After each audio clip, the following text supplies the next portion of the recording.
Let's look at the formula for the sum of a finite geometric sequence. Note, I'm going to take a geometric sequence, which means we have a common ratio r, and I'm going to add the terms to find the sum. Well, as we talked about before, the terms of any geometric progression or geometric sequence are a1, then the recursive formula would say multiply that first term by r. The recursive formula says multiply that second term by r to get the third term.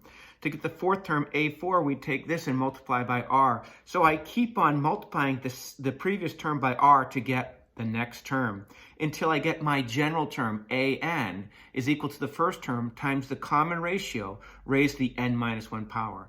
And remember, n minus 1 is the number of jumps. To get to a2, we had to take one jump. To get to a3, we had to take two jumps. To get to a4, we had to take 1, 2, 3 jumps. So it makes sense to me that if we're talking about the nth term, then there's n minus 1 jumps to get to that term from term 1.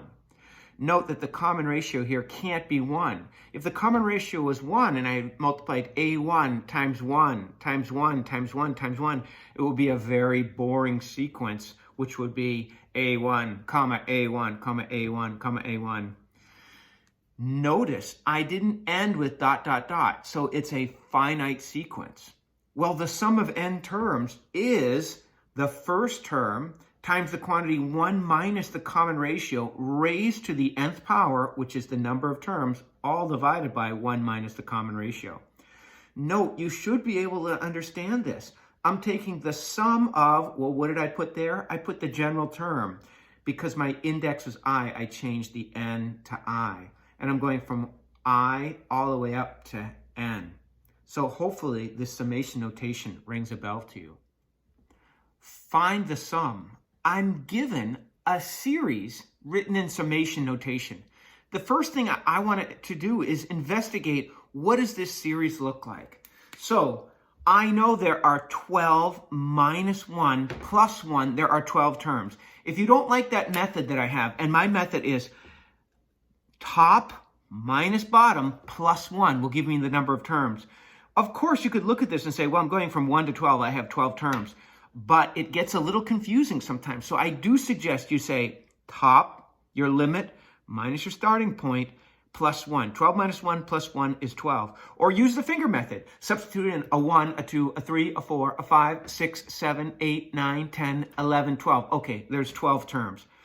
So when I substitute in a 1, I'm going to get 4 times 0.3 to the 1 plus 4 times 0.3 squared plus 4 times 0.3 to the third plus dot, dot, dot. And I'm going to end when I have 4 times 0.3 to the 12.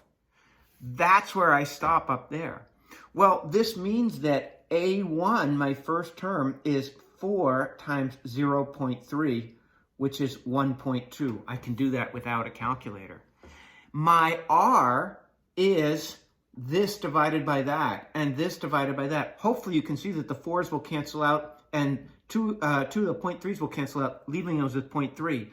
In other words, to get from here to here, and here to here, and here to here, my multiplier is times 0.3. Each time I'm multiplying by 0.3 times 0.3 times 0.3. I can see that by doing A2 divided by A1, which is the same as A3 divided by A2, which is the same as A4 divided by A3, etc., etc., etc., all the way down 0.3. Is there any wonder that whatever is in parentheses here becomes my R? Not to me, but I've been through the wars before, so I've seen these before. The first one I come to, not because I substituted 1 in there, but it's the first one I come to. I call that A1, A2, A3, all the way to A12. Now, I'm asked to find the sum, and I know the sum of n terms is equal to A1 times 1 minus r to the n over 1 minus r.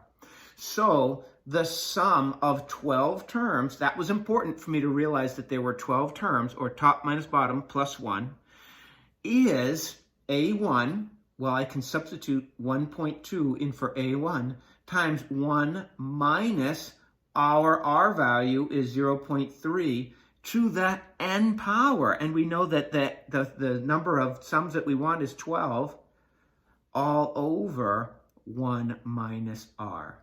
And of course, you're going to need a calculator for that. And when you do this, you get about 1.71. If I wanted to find the sum of this series, this is a geometric series as we saw when we wrote it out, I could also use my calculator. I'll show you on my computer here. What I'm going to hit here is this little button next to the book, and it brings up all sorts of options. The option I want, go figure, is this one right here. Sorry. I want this option here.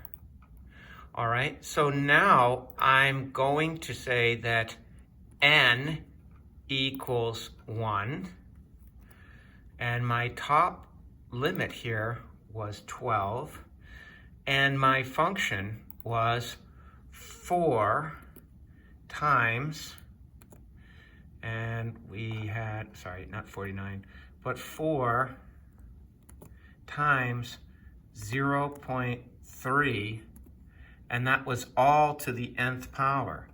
Now, what I have to do here is do this little caret and put, no, I don't need 2 of them. I certainly don't need that.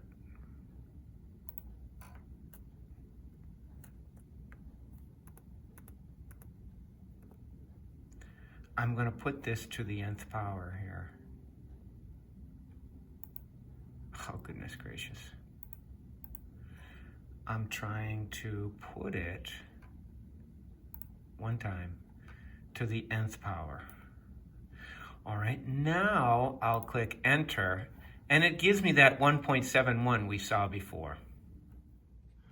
What if I didn't start with my lower index being 1? Normally it's 1.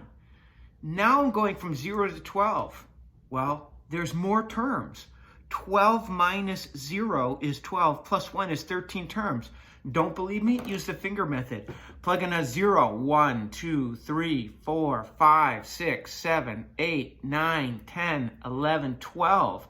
Because we started with 0, there's an extra term. There are 13 terms. And what are those terms? Well, 4 times 0.3 to the 0 plus 4 times 0.3 to the 1, all the way to 4 times 0.3 to the 12. Now, we just did this problem. We found this was 1.71. Now we're adding to this 4, because 0.3 to the 0 is 1. Anything to the 0 power is 1. So this gives us about 5.71. So my point is this: be careful. We're not always starting with n equals 1. By the way, if I were labeling these, I would label this A1, then A2, etc., all the way out to A13. You can see quite clearly that there are 13 terms when I label it like that. Whatever I come to first, I label A1, even if I'm substituting in 0. Here are our results from our prior work that we did with the calculator. Now, again, I could do the same thing, but this time, I'm going to go from 0, just to confirm. So if I go from n equals 0 to 12, remember, we said there are 13 terms now, and we're going to do 4, times 0.3, and we're going to raise this. We're going to raise this to the n power. And when we click that, I'm not kidding. There are 5.71 now for a sum.